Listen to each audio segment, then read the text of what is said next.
द्वारा मारे गए 105 कीचक के भाई और कीचक और सहस्त्रों वीर सैनिक, पूरा श्मशान भूमि पट गई वीरों से। जैसे कोई जंगल को काट के गिरा दे, ऐसे सूरवीर पड़े हुए थे। उस समय श्मशान भूमि में जो गांव के नगर के लोग थे उनको भीम ने नहीं मारा था, सैनिकों को, कीचक के और उनके भाइयों को। वो सब देखकर भाग पड़े, विस्मय में पड़ गए कि ये सैरंध्री के पति वास्तविक गंधर्व और बड़े बलवान हैं। विराट के पास जाकर के निवेदन किया कि महाराज, कीचक मारा गया, 105 भाई उसके मारे गए, जितने सैनिक थे सब। भीम की महाभारत का सबसे बड़ा, क्या आप जानते हैं कि महाभारत का सबसे बड़ा योद्धा, जो अपने समय का सबसे महान धनुर्धर था, उसका जन्म रहस्य ही उसकी सबसे बड़ी पीड़ा बन गया। ये कहानी है सूर्यपुत्र कर्ण की, जिसका जीवन जन्म से लेकर मृत्यु तक संघर्ष, अपमान और बलिदान से भरा रहा। महाभारत की कथा में कुंती बचपन से ही असाधारण वरदानों से संपन्न थी। श्री दुर्वासा ने उन्हें एक मंत्र दिया था जिससे वे किसी भी देवता को स्मरण कर पुत्र प्राप्त कर सकती थी। एक दिन बाल्यावस्था की जिज्ञासा में बिना परिणाम सोचे कुंती ने सूर्यदेव का आह्वान कर लिया। मंत्र की शक्ति से सूर्यदेव प्रकट हुए और कुंती को एक तेजस्वी पुत्र का वरदान दिया। ये बालक दिव्य कवच और कुंडल के साथ जन्मा, एक ऐसा कवच जिसे कोई शस्त्र भेद नहीं सकता था, और ऐसे कुंडल जो उसे अजय बनाते थे। परंतु समाज के भय और लोकलाज के कारण कुंती ने उस नवजात को स्वीकार न कर पाने का निर्णय लिया। आंसुओं से भरे हृदय से उन्होंने उस शिशु को एक टोकरा में रखकर नदी की धारा के हवाले कर दिया। यही शिशु आगे चलकर कर्ण कहलाया। नदी में बहती हुई टोकरी हस्तिनापुर के सारथी अधिरथ और उनकी पत्नी राधा को मिली। संतानहीन दंपत्ति ने उस दिव्य बालक को अपना पुत्र मान लिया और उसका नाम रखा कर्ण। यद्यपि जन्म से ही उसमें असाधारण तेज और पराक्रम दिखाई देता था, लेकिन वह सामाजिक दृष्टि से सूत्रपुत्र कहलाया, क्योंकि उसके पालक पिता सारथी जाति के थे। यही पहचान आगे चलकर उसके जीवन का सबसे बड़ा अभिशाप बनी। कर्ण बचपन से ही धनुर्विद्या, शस्त्रों और वीरता में अद्भुत रुचि रखता था। वह देखता कि राजकुमार अर्जुन और अन्य पांडव कौरव गुरु द्रोणाचार्य से शिक्षा ले रहे हैं, उसका मन भी उसी प्रकार धनुर्विद्या में निपुण होने को तड़पता। किंतु जब वह द्रोणाचार्य के पास गया तो द्रोण ने उसकी जाति देखकर कहा, तुम क्षत्रिय नहीं हो, धनुर्विद्या केवल क्षत्रियों और राजकुमारों के लिए है। यह सुनकर कर्ण का मन टूट गया, परंतु उसकी लगन अटूट थी। उसने प्रण किया कि चाहे जैसे हो वह अर्जुन से बड़ा धनुर्धर बनेगा। कर्ण जानता था कि परशुराम ही ऐसे गुरु हैं जो किसी को भी अस्त्र शस्त्र की विद्या दे सकते हैं, लेकिन परशुराम क्षत्रियों से घृणा करते थे। इसलिए कर्ण ने ब्राह्मण का वेश धारण कर परशुराम के पास पहुंचा और शिष्यत्व की याचना की। परशुराम ने उसकी विनम्रता और लगन देखकर उसे शिष्य बना लिया। कर्ण ने परशुराम के पास रहकर कठिन तप और अभ्यास से अस्त्र शस्त्र की अद्भुत विद्या प्राप्त की। वह धनुर्विद्या में इतना निपुण हो गया कि स्वयं परशुराम भी उसकी प्रतिभा पर चकित रह गए। एक दिन परशुराम थके हुए कर्ण की गोद में सिर रखकर सो गए। तभी कर्ण की जंघा पर एक भयंकर कीट ने काटना शुरू कर दिया। उसका रक्त बहने लगा। दर्द असह्य था, परंतु कर्ण ने गुरु की नींद भंग न हो इसलिए हलचल नहीं की। जब परशुराम की नींद टूटी और उन्होंने यह देखा तो उनके मन में शंका हुई, कोई साधारण ब्राह्मण इतनी पीड़ा सहकर भी शांत कैसे रह सकता है। गहन दृष्टि डालते ही उन्हें पता चला कि कर्ण ब्राह्मण नहीं बल्कि क्षत्रिय है। उनके हृदय में क्रोध उमड़ा और उन्होंने कर्ण को शाप दे दिया, हे बालक, जब भी तुम्हें अपनी सीखी हुई विद्या की सबसे अधिक आवश्यकता होगी तभी यह विद्या तुम्हें स्मरण नहीं होगी।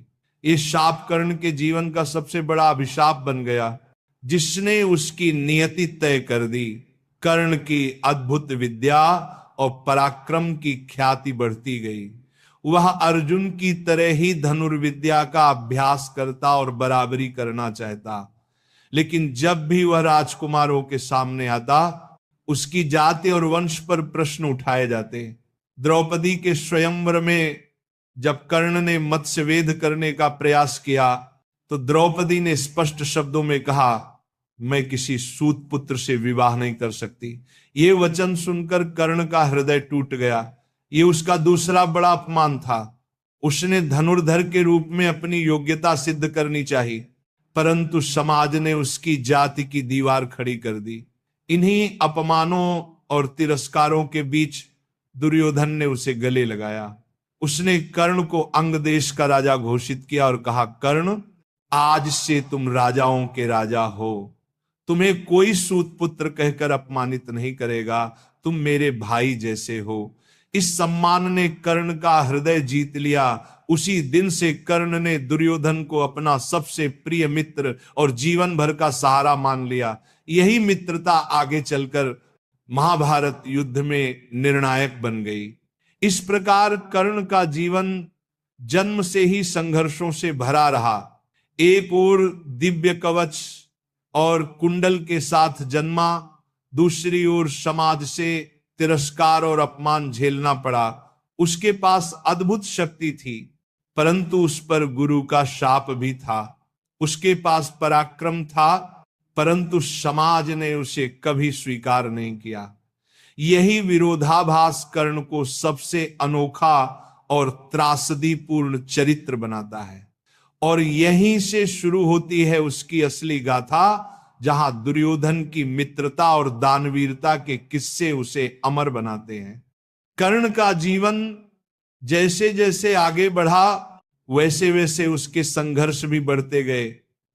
बचपन से ही वह अपमान और अस्वीकार का स्वाद चख चुका था, फिर भी उसके भीतर का योद्धा हार मानने को तैयार नहीं था। उसका एक ही सपना था, अर्जुन को पराजित करके संसार को दिखाना कि सूत पुत्र कहकर जिसे सब तिरस्कृत करते हैं, वही सबसे बड़ा धनुर्धर है। लेकिन नियति उसके जीवन में हर कदम पर नए मोड़ लाती रही। कर्ण का अर्जुन से पहला बड़ा टकराव द्रौपदी के स्वयंवर में हुआ। जब वह आगे बढ़कर मत्स्य वेद करने की तैयारी करने लगा, तो द्रौपदी ने कठोर शब्द कहे, मैं किसी सूत पुत्र से विवाह नहीं कर सकती। यह वाक्य वज्रपात की तरह कर्ण के हृदय पर गिरा। उसके सामने सारी सभा थी। राजा, राजकुमार और विद्वान सभी ने उसे अपमानित दृष्टि से देखा।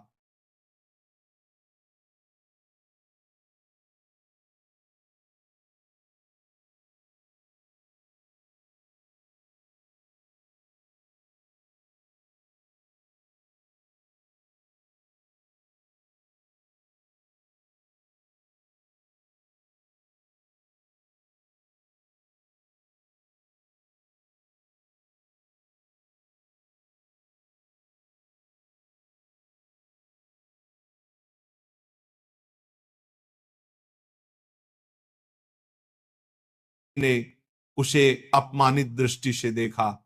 कर्ण की मुट्ठियां कस गई, परंतु उसने मौन रहकर अपने अपमान को पी लिया। स्वयंवर में अर्जुन ने सफल होकर द्रौपदी को पत्नी बनाया, और कर्ण की हार केवल योद्धा के रूप में नहीं, बल्कि सामाजिक मान्यता के स्तर पर भी हो गई। उस दिन से अर्जुन और कर्ण की प्रतिद्वंद्विता और तीखी हो गई। उसी समय दुर्योधन ने कर्ण को गले लगाया। उसने कहा, कर्ण, ये संसार चाहे तुम्हें सूत पुत्र कहे, पर मेरे लिए तुम मेरे भाई से बढ़कर हो। तुम्हारा पराक्रम किसी राजकुमार से कम नहीं। आज से मैं तुम्हें अंग देश का राजा घोषित करता हूं। यह सुनकर सभा में सनसनी फैल गई। दुर्योधन ने उसे वह सम्मान दिया जिसकी तलाश कर्ण जीवन भर करता रहा था। कर्ण की आंखों में आंसू भर आए। उसने उसी क्षण निश्चय किया, दुर्योधन ही मेरा सच्चा मित्र है। मैं जीवन भर उसकी छाया बनकर रहूंगा। चाहे धर्म की ज्वाला मुझे भस्म कर दे, परंतु मैं इस मित्रता को कभी नहीं छोड़ूंगा। कर्ण केवल योद्धा ही नहीं बल्कि महान दानवीर भी था। उसकी ख्याति दूर दूर तक फैल गई कि वह कभी किसी याचक को खाली हाथ नहीं लौटा था।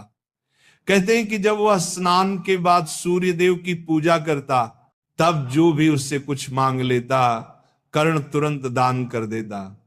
एक दिन इंद्रदेव स्वयं ब्राह्मण का रूप धरकर उसके पास पहुंचे और उससे उसका दिव्य कवच और कुंडल मांग ली। कर्ण जानता था कि ये कवच कुंडल उसके जीवन की रक्षा करेंगे, फिर भी उसने बिना हिचकिचाए उन्हें दान कर दिया। इसी कारण वह दानवीर कर्ण कहलाया। कर्ण और पांडवों के बीच तनाव बढ़ता चला गया। विशेषकर अर्जुन से उसकी प्रतिद्वंदिता गहरी हो चुकी थी। कौरव पांडवों के बीच जब जब प्रतियोगिताएं होती कर्ण अर्जुन से भिड़ता, परंतु हर बार समाज उसे उसकी जाति याद दिलाता। तुम सूत पुत्र हो। पांडव कई बार अपने शब्दों से उसे ताना देते।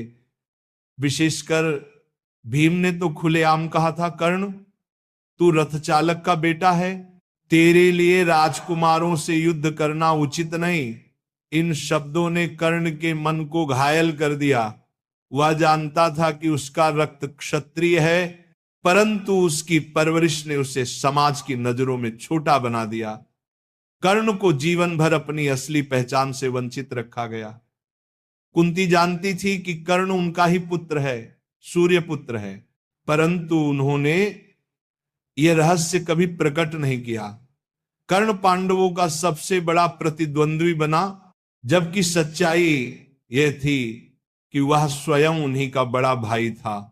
कुंती का यह मौन कर्ण की त्रासदी को और गहरा बनाता रहा। कर्ण की सबसे बड़ी विशेषता थी उसकी निष्ठा। जब दुर्योधन ने उसे अंग देश का राजा बनाकर समाज में सम्मान दिया तो कर्ण ने जीवन भर उस उपकार को याद रखा। भले ही उसे यह ज्ञात था कि दुर्योधन कई बार अन्याय करता है, परंतु कर्ण ने कभी उसकी मित्रता नहीं छोड़ी। कर्ण जानता था कि धर्म और अधर्म की जंग में पांडवों का पक्ष सही है, परंतु उसके लिए सबसे बड़ी सच्चाई मित्रता थी। उसने निश्चय कर लिया, जब तक मैं जीवित हूं दुर्योधन का साथ दूंगा, यही मेरा धर्म है। महाभारत का सबसे काला अध्याय था द्रौपदी का चीरहरण। जब दुर्योधन और दुशासन ने सभा में द्रौपदी का अपमान किया तब कर्ण भी वहां उपस्थित था। उसने कटु वचन कहे, द्रौपदी ने 5 पतियों को चुनकर धर्म का उल्लंघन किया है, अब ये दासी की तरह आ चुकी है। कर्ण के ये शब्द द्रौपदी के हृदय में तीर की तरह चुभ गए। यही कारण था कि द्रौपदी ने मन ही मन संकल्प लिया, जब तक कर्ण का विनाश न होगा मेरी आत्मा को शांति नहीं मिलेगी। यही घटना भविष्य में कर्ण के पतन का कारण बनी। इस प्रकार कर्ण का जीवन मित्रता, दान और प्रतिद्वंद्विता से भरा रहा। समाज ने उसे सूत पुत्र कहकर अपमानित किया। दुर्योधन ने उसे मित्र बनाकर अंग देश का राजा बनाया। उसने दानवीर बनकर अपनी ख्याति अमर की, परंतु उसकी कटुवाणी और दुर्योधन की अंधी निष्ठा ने उसे धर्म के विरुद्ध खड़ा कर दिया। अब कहानी अपने चरम की ओर बढ़ रही थी, जहां कर्ण और अर्जुन का टकराव महायुद्ध में होने वाला था। और यहीं से शुरू होता है उसका धर्म संकट, जब श्री कृष्ण स्वयं उसके सामने उसका जन्म रहस्य उजागर करेंगे। कुरुक्षेत्र का युद्ध धीरे धीरे अपने निर्णायक चरण में प्रवेश कर चुका था। धरती पर मानो महाकाल उतर आया था। चारों ओर शंख, नगाड़े, रथों की गर्जना और रणभेरी की गूंज थी। पांडव और कौरव एक दूसरे का रक्त बहाने पर आमादा थे। यही वह घड़ी थी जिसका इंतजार कर्ण और अर्जुन प्रसंग चली की गूंज थी। पांडव और कौरव एक दूसरे का रक्त बहाने पर आमादा थे। यही वह घड़ी थी जिसका इंतजार कर्ण और अर्जुन दोनों जीवन भर करते आए थे, परंतु युद्ध भूमि में उतरने से पहले कर्ण को ऐसे रहस्यों का सामना करना पड़ा जिसने उसके भीतर गहरा तूफान खड़ा कर दिया। युद्ध से पहले एक दिन श्री कृष्ण कर्ण के पास आए। वे जानते थे कि यदि कर्ण कौरवों का साथ छोड़कर पांडवों में शामिल हो जाए तो युद्ध बिना रक्तपात के समाप्त हो सकता है। कृष्ण ने कर्ण से कहा, कर्ण, क्या तुम जानते हो कि तुम वास्तव में कौन हो? तुम सूत पुत्र नहीं हो, तुम कुंती के पुत्र हो, तुम पांडवों से बड़े हो, युधिष्ठिर से भी बड़े। वास्तव में तुम ही पांडवों के ज्येष्ठ हो। यह सुनकर कर्ण के पैरों तले जमीन खिसक गई, उसकी आंखों में आंसू आ गए। इतने वर्षों तक जिसे समाज ने अपमानित किया, जिसके लिए वह स्वयं को सूतपुत्र मानता रहा, वही असल में क्षत्रियों का क्षत्रिय था। कृष्ण ने आगे कहा, कर्ण, यदि तुम चाहो तो अभी पांडवों का साथ दे सकते हो। तुम्हारा अधिकार है कि तुम हस्तिनापुर के राजा बनो। 5 पांडव तुम्हारे छोटे भाई हैं, द्रौपदी तुम्हारी भाभी है। यह सुनकर कर्ण का हृदय द्वंद्व में पड़ गया।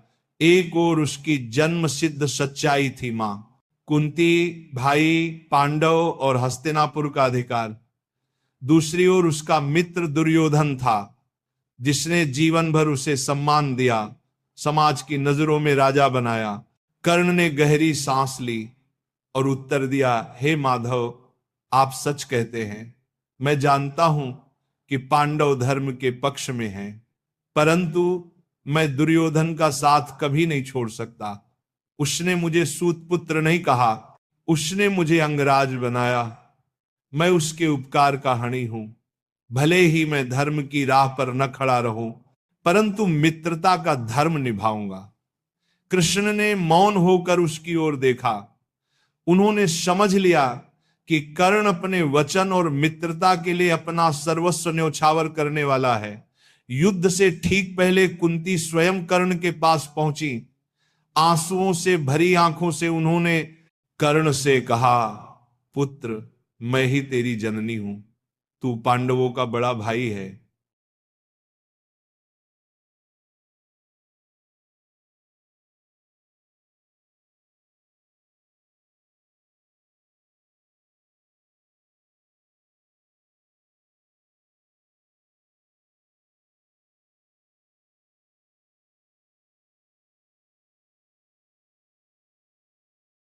मेरे लिए अपने भाइयों के विरुद्ध मत लड़।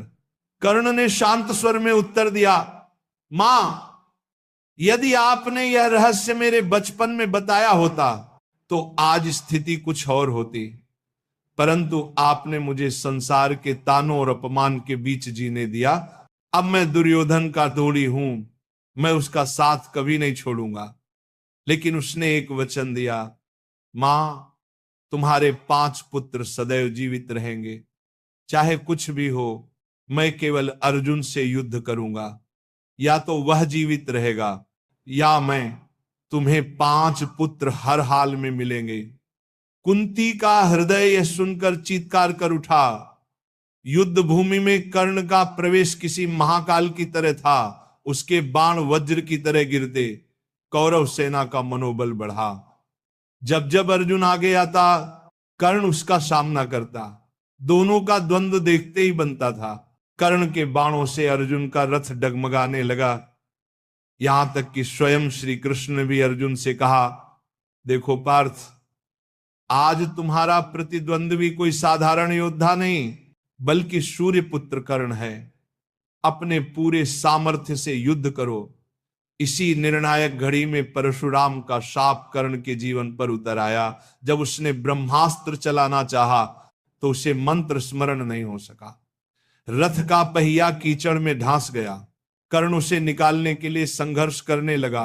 वह क्षण इतिहास में सबसे त्रासदीपूर्ण बना। कर्ण ने अर्जुन से कहा, पार्थ, क्षत्रिय धर्म कहता है कि जब कोई योद्धा निशस्त्र हो तो उस पर प्रहार नहीं किया जाता। मुझे रथ का पहिया निकालने दो, फिर हम युद्ध करेंगे। परंतु श्री कृष्ण ने अर्जुन से कहा, पार्थ, याद करो द्रौपदी का चीरहरण, याद करो अभिमन्यु का वध, याद करो कर्ण की कटु वाणी। धर्म की रक्षा के लिए यही समय है। संकोच मत करो। अर्जुन ने गांडीव उठाया और प्रचंड बाण छोड़ा। वह वज्र की तरह कर्ण के वक्षस्थल में जा ढांसा। सूर्यपुत्र कर्ण भूमि पर गिर पड़ा। धरती थर्रा उठी, आकाश में गूंज फैल गई।